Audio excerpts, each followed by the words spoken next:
The phone battery was at 3% when Kai Nakamura hit record for the last time. His fingers were so numb from the cold that he almost dropped the device twice while filming the 15-second boomerang that would become evidence in a missing persons case.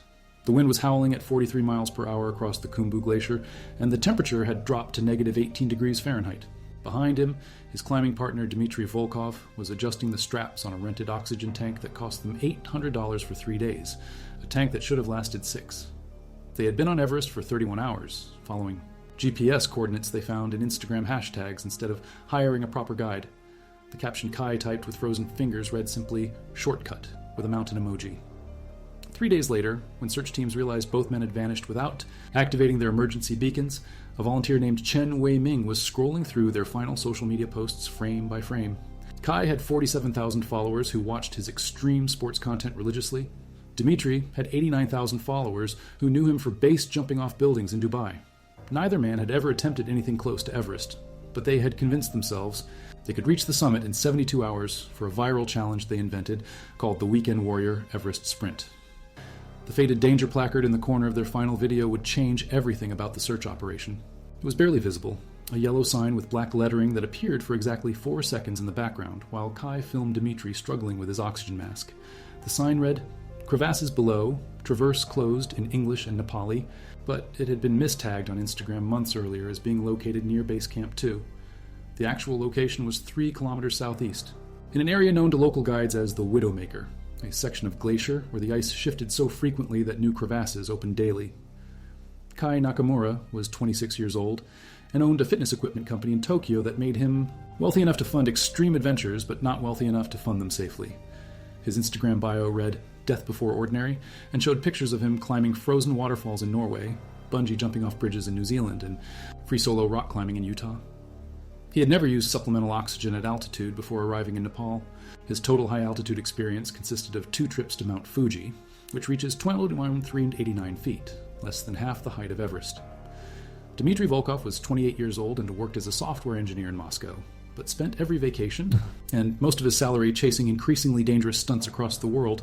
His followers knew him for jumping off the Burj Khalifa illegally, wingsuit flying through narrow canyon passes in Switzerland, and free climbing to construction cranes in major cities. He had attempted Denali in Alaska the previous year and turned back at 14,000 feet due to altitude sickness, but convinced himself that Everest would be different because he had trained harder. The plan they posted about 3 weeks before departure was breathtakingly stupid. They would fly into Lukla Airport, take a helicopter to Base Camp 1 to skip the acclimatization trek, spend 6 hours adjusting to altitude, then push directly to Camp 2 in a single day. After 4 hours of rest, they planned to make a summit bid that would take them from 21,000 feet to 29032 feet in 18 hours. Their total budget for the expedition was $12,000 each, roughly 1/5 of what experienced climbers spend for a guided ascent with proper equipment and safety protocols. The helicopter pilot, who dropped them off later, told investigators that both men were already showing signs of altitude sickness when they landed at Base Camp 1. Dmitry was vomiting every 20 minutes, and Kai complained of severe headaches and dizziness. The pilot offered to fly them back down to lower altitude, but they refused, saying they had promised their followers they would summit or die trying. The pilot watched them disappear into the icefall at 4:23 p.m. local time on a Thursday afternoon, when weather conditions were deteriorating rapidly. Their rented equipment came from a shop in Kathmandu that specialized in budget gear for amateur climbers. The oxygen tanks were refurbished units from a failed expedition 5 years earlier. The regulators had been repaired with aftermarket parts that worked fine at sea level but became unreliable above 2,000 feet. Their sleeping bags were rated for temperatures down to negative 10 degrees Fahrenheit, but Everest temperatures regularly dropped below negative 40. Their boots were mountaineering models designed for technical rock climbing, not extreme cold weather protection. The Instagram posts they made during their first day showed them moving faster than any experienced climber would attempt. At 6:15 p.m., Kai posted a selfie from what he claimed was 19,000 feet with the caption, "Feeling strong, altitude is nothing." The metadata from his phone showed Hisitwa was actually at 1,700 feet, still dangerous progress for someone who had been at sea level 36 hours earlier. At 8:47 p.m., Dmitry posted a video of himself eating instant ramen noodles with the caption, "Dinner at 20k feet hits different."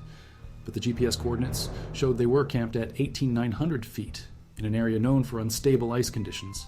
The final series of posts began at 11:23 a.m. the next day, when they started what they called their summit push. Kai posted a video of Dmitry checking his oxygen gauge, which showed they were already using their supply faster than planned. The gauge read 1800 psi when it should have been at 2400 psi for that stage of the climb. Dmitry posted a photo of the view looking down at base camp with the caption, "Point of no return" at 12:45 p.m. The shadows in the photo indicated they were climbing during the worst possible time of day when afternoon weather systems typically move in from the west. By 2:30 p.m., their post showed they were moving through an area that experienced guides avoid completely during afternoon hours. Kai posted a short video of ice chunks falling around them with the caption, "Nature's obstacle course," followed by 3 laughing emojis. The ice chunks in the video were actually warning signs of a potential avalanche or Sirac collapse. Massive. Ice formations that can shift without warning and crush everything below them. Professional climbing teams monitor these areas continuously and retreat immediately when conditions deteriorate. Their last few posts revealed just how lost they had become. At 3:15 p.m., Dmitry posted a photo of his GPS device showing multiple route options with the caption, "Which way, guys?" asking his followers to vote on which direction they should climb. The GPS screen showed they were in an area called the Death Zone Approach, but they were following a route that had been closed to climbers for 3 years due to increased crevasse activity. The route they chose, based on Instagram poll results, led directly into the most dangerous section of unstable glacier on the entire mountain. The final post at 4:52 p.m. showed both men looking exhausted and confused.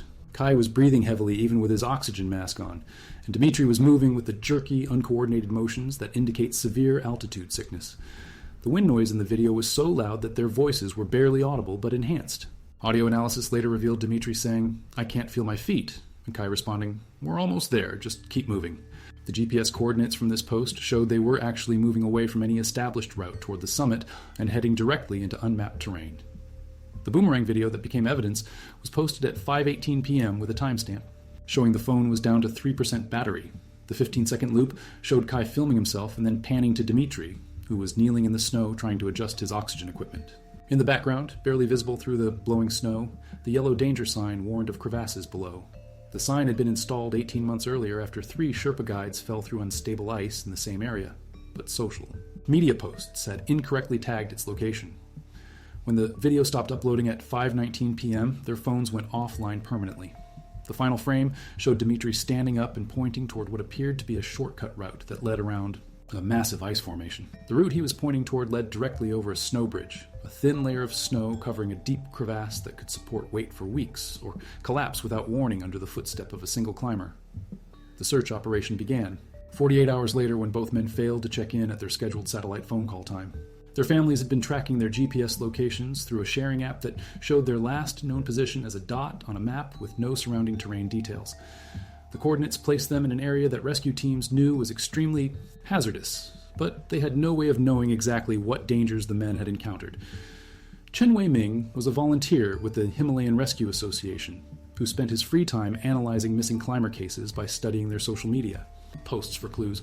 He had found 12 missing climbers over the past 3 years by examining photos and videos frame by frame, looking for background details that could indicate exact locations. When he noticed the danger sign in Kai and Dmitry's final video, he immediately recognized it as the marker installed after the Sherpa accident in the crevasse field. The search grid shifted by 3.2 kilometers southeast based on Chen's discovery. Helicopter reconnaissance flights over the new area revealed fresh snow that had fallen since the men disappeared, covering any possible tracks or equipment they might have dropped. The crevasse field below contained an estimated 47 major openings in the glacier, some extending down more than 300 feet to solid ice. Any climber who fell through unstable snow bridges would be completely unrecoverable without specialized equipment and perfect weather conditions. Ground teams reached the area where the danger sign was located on the 4th day of searching. They found a single piece of evidence, a torn section of orange fabric caught on an ice formation about 60 yards from where the sign was installed. The fabric matched the color and material of the jackets both men wore in their final video.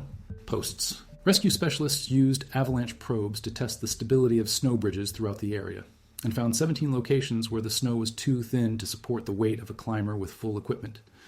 The investigation revealed that the route Kai and Dmitry followed had been incorrectly marked on several popular climbing apps and social media accounts. The hashtag Dr. Everest shortcut had been used in 43 posts over the previous 6 months, with 12 of those posts showing GPS coordinates that led directly into the closed traverse area. None of the posts mentioned the danger warnings, and several featured photos of the area taken during perfect weather conditions that made it appear safe for travel. Weather data from the day they disappeared showed wind speeds increased to 57 miles per hour by 6 p.m., with visibility dropping to less than 20 feet due to blowing snow. The temperature fell to negative 26 degrees Fahrenheit after sunset, cold enough to cause fatal hypothermia within 2 hours for climbers without proper shelter. Both men were carrying lightweight bivouac sacks designed for emergency use, but neither had experience using them in extreme conditions. The rental equipment company in Kathmandu faced investigation after it was discovered that the oxygen tanks provided to Kai and Dmitry had not been properly inspected before use. One tank showed signs of internal contamination that could cause carbon monoxide poisoning at altitude. The regulators had been modified with non-standard parts that could malfunction in extreme cold, potentially cutting off oxygen supply when climbers needed it most. The company had rented similar equipment to amateur climbers 41 times in the previous year without conducting proper safety inspections. Search operations continued for 12 days before being suspended due to deteriorating weather conditions and avalanche danger in the area. Helicopters completed 47 reconnaissance flights over the crevasse field and surrounding terrain. Ground teams covered every accessible area within a 2-kilometer radius of the men's last known position. Professional climbers donated time to rappel into 3 of the largest accessible crevasses, finding no signs of the missing men or their equipment. The families of both climbers hired a private search company that used ground-penetrating radar to examine areas where bodies might be buried under snow and ice. The radar detected several anomalies in the glacier that could indicate foreign objects, but the depth and instability of the ice made recovery attempts impossible without risking additional casualties. The search company estimated that any climber who fell into the crevasse system would be carried deeper by shifting ice and become permanently unrecoverable. 6 months after the disappearance, Instagram permanently suspended both accounts at the request of the families, but not before their final posts had been shared more than 400,000 times across social media platforms. The hashtag #Everest shortcut was eventually flagged with safety warnings, but similar hashtags continued to appear as amateur climbers sought social media attention through increasingly dangerous stunts on the mountain. The danger sign that provided the crucial clue in the search was replaced with a larger, more visible warning system that includes GPS coordinates and QR codes linking to detailed safety information. The closed traverse area was marked with additional barriers and warning signs in 6 languages, but climbers continued to ignore safety protocols in pursuit of viral content and social media fame. Chen Wei-ming continues analyzing social media, posts from missing climbers, and has since located evidence that led to the recovery of bodies from 4 additional cases. His technique of frame-by-frame video analysis has been adopted by rescue organizations worldwide as a standard tool for locating missing persons in remote areas. He estimates that social media posts contain location clues in approximately 60% of missing person cases involving adventure athletes and extreme sports enthusiasts. The investigation report concluded that both men died from a combination of altitude sickness, hypothermia, and trauma injuries consistent with falling into a crevasse system. Their bodies remained somewhere in the glacier, ice below the closed traverse area, along with their equipment and the phone that recorded their final moments. The glacier moves approximately 6 inches per day, meaning any remains will eventually emerge from the ice decades from now, miles from where they originally fell.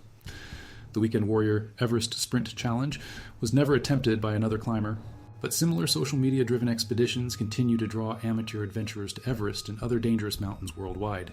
The Nepal Department of Tourism has since implemented stricter requirements for climbing permits, including mandatory guide services for climbers without extensive high-altitude experience, but enforcement remains difficult as climbers find ways to circumvent safety regulations. The psychological profiles developed by search psychologists revealed disturbing patterns in both men's social media behavior leading up to their disappearance. Kai had been posting increasingly dangerous content for 3 months before the Everest attempt, including videos of himself free climbing without safety equipment and base jumping from illegal locations. His engagement rates were dropping, and comments on his posts showed followers were becoming bored with his usual stunts. Analytics from his account showed he was losing an average of 200 followers per week, driving him to seek more extreme content to recapture audience attention. Dmitry's behavior showed similar desperation masked as confidence. His most popular post ever was a video of him jumping from a construction crane in Moscow that received 1.2 million views and gained him 15,000 new followers in a single week. Every post since then had performed worse, creating what social media psychologists call engagement addiction, a compulsive need to top previous performances regardless of personal safety. His browser history, recovered from his laptop after the disappearance, showed he had researched fastest Everest ascent and Everest world records obsessively for 6 weeks before the trip. The financial pressure driving their reckless approach became clear through banking records released during the investigation.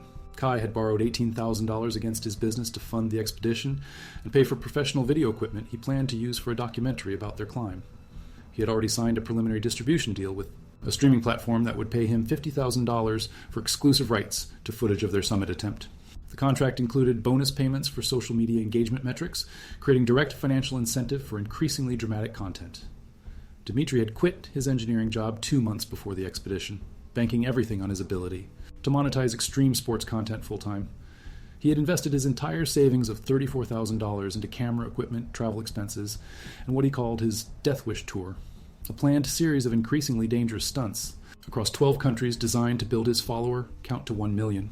Everest was supposed to be the centerpiece that would establish him as a major social media personality and attract sponsorship deals worth hundreds of thousands of dollars.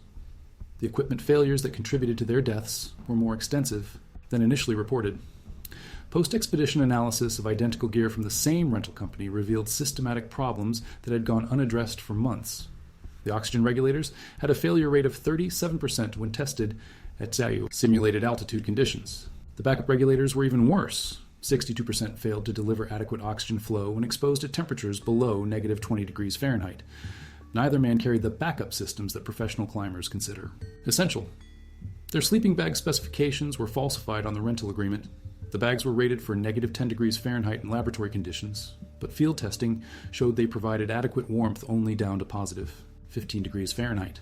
On Everest, where nighttime temperatures regularly drop below negative 40 degrees, the sleeping bags offered virtually no protection against fatal hypothermia. Professional climbers use bags rated for at least negative 40 degrees and always carry emergency bivouac equipment designed for temperatures down to negative 60 degrees. The route planning software they relied on had been discontinued 18 months earlier due to safety concerns, but remained available through unofficial download sites. The software contained mapping errors for 17 different climbing routes on Everest, including the path that led Kai and Dmitry into the crevasse field. The original developers had issued warnings about the software's inaccuracies, but these warnings were buried in technical documentation that casual users never read. The software had been linked to at least 6 other climbing accidents worldwide before being officially discontinued. Weather forecasting data available to the men showed clear warnings of deteriorating conditions, but both climbers dismissed the forecasts as overly cautious. Professional climbing services use multiple weather prediction models and typically delay summit attempts when any model shows wind speeds above 35 miles per hour or visibility below 100 feet. The forecasts that Kai and Dmitry ignored predicted wind speeds of 50-plus miles per hour and near-zero visibility, conditions that would challenge even the most experienced mountaineers with perfect equipment. The medical examiner's report, based on evidence recovered from the search area, indicated both men were suffering from severe altitude sickness before they reached the area where they disappeared. Altitude sickness affects judgment and decision-making ability, causing climbers to take risks they would normally avoid. Symptoms include headaches, nausea, difficulty breathing, and mental confusion that progressively worsens as climbers ascend higher without proper acclimatization. Both men showed these symptoms in their social media posts, but continued climbing, instead of descending to safer altitudes. The impact of their disappearance extended far beyond their immediate families. The search operation cost an estimated $34,000 and required resources that could have been used for other rescue operations. 12 Sherpa guides were pulled from paying expeditions to assist in the search, costing them approximately $8,000 each in lost income during peak climbing season. The helicopter flights alone consumed enough fuel to power a small village for 6 months, while risking the lives of experienced pilots flying in dangerous conditions. Insurance fraud investigators discovered that both men had purchased life insurance policies specifically covering extreme sports activities just 3 weeks before departing for Everest. The timing and policy amounts, $500,000 each, raised questions about premeditation, though both policies contained specific exclusions for reckless behavior that would likely void any claims. The insurance companies launched their own investigation parallel to the missing persons case, interviewing friends and family members about the men's mental state and financial situation before the expedition. Social media platform algorithms had actually contributed to their dangerous behavior by promoting increasingly extreme content to wider audiences.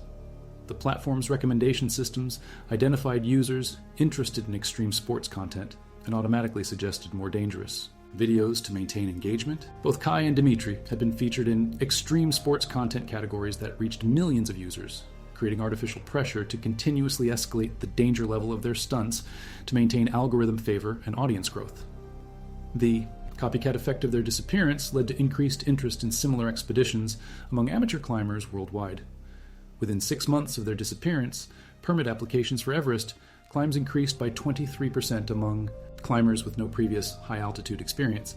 Most of these applications were denied due to new safety requirements, but several amateur climbers attempted illegal climbs without proper permits, leading to additional search and rescue operations that cost lives and resources throughout the climbing season. Professional mountaineers who reviewed their social media content identified 47 specific safety violations in their posts, ranging from improper equipment use to climbing in prohibited areas. Each violation represented knowledge that could have saved their lives if they had consulted experienced guides instead of relying on social media followers for advice. The climbing community established new educational programs specifically, designed to counter the dangerous misinformation spread through social media platforms by inexperienced climbers seeking attention. Their families eventually recovered their personal effects from their hotel room in Kathmandu, including details. Journals both men kept describing their preparation for the climb. The journal entries revealed awareness of the extreme risks they were taking, but also showed how social media pressure and financial desperation had convinced them to proceed despite their own doubts. Kai wrote, "This is probably going to kill me, but I need the content just 2 days before beginning the climb." Dmitry wrote, "If I don't make it, at least the footage will go viral." The technological analysis of their final posts revealed manipulation of GPS data designed to make their progress appear faster and more impressive than reality. Both men used apps that allowed them to manually adjust altitude readings and location tags, creating false impressions of their climbing speed and route selection. This data manipulation extended to their fitness tracking devices, which showed heart rates and oxygen saturation levels that were physically impossible at the altitudes they claimed to have reached. Their final Instagram story remains archived. In digital evidence files, a 15-second loop of two young men who believed they could conquer the world's tallest mountain in 72 hours with rental equipment and social media navigation. The danger sign in the corner of the frame serves as a permanent reminder that some shortcuts lead nowhere except into the darkness below the ice, where phones stop working and followers stop counting, and the only audience left is the mountain itself.